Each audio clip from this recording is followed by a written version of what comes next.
Palakkad Mannarkkad Najad arts and science കോളേജിൽ gang ragging. 2ാം വർഷ BBA വിദ്യാർത്ഥി മിൻഹാജിനെയാണ് rag ചെയ്തത്. ഷർട്ടിന്റെ മുകളിലത്തെ ബട്ടൺസ് ഇടാൻ പറഞ്ഞുകൊണ്ടാണ് മിൻഹാജിനെ മർദ്ദിച്ചത്. അരുൺ ആലത്തൂർ ചേരുന്നുണ്ട് കൂടുതൽ വിവരങ്ങളുമായി. Arun, Najad arts and science കോളേജിലാണ് ഇപ്പോൾ റാഗിംഗ് നടത്തിയിരിക്കുന്നത്. വിദ്യാർത്ഥിയുടെ ആരോഗ്യനില ഇപ്പോൾ എങ്ങനെയുണ്ട്?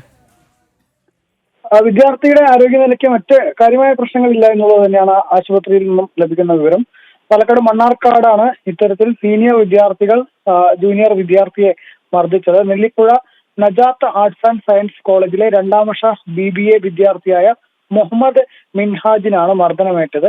ഷർട്ടിന്റെ ബട്ടൺസ് ഇട്ടില്ലെന്നാരോപിച്ച് 3ാം വർഷ വിദ്യാർത്ഥികൾ ക്രൂരമായി മർദ്ദിച്ചു എന്നുള്ളതാണ് മിൻഹാജ് പറയുന്നത്. ആയുധം ഉപയോഗിച്ച് ആക്രമിക്കുകയും തല ഗേറ്റിൽ പിടിച്ച് ഇടിച്ചെന്നും മർദ്ദനമേറ്റ വിദ്യാർത്ഥി പറയുന്നു.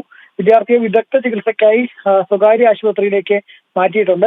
സംഭവത്തിൽ 3 സീനിയർ വിദ്യാർത്ഥികളെ അന്വേഷണ വിധേയമായി സസ്പെൻഡ് ചെയ്തെന്നാണ് കോളേജ് അധികൃതർ പറയുന്നത്. വിശദമായ അന്വേഷണം നടത്തുന്നതെന്ന് മണ്ണാർക്കാട് പോലീസും വ്യക്തമാക്കുന്നുണ്ട്.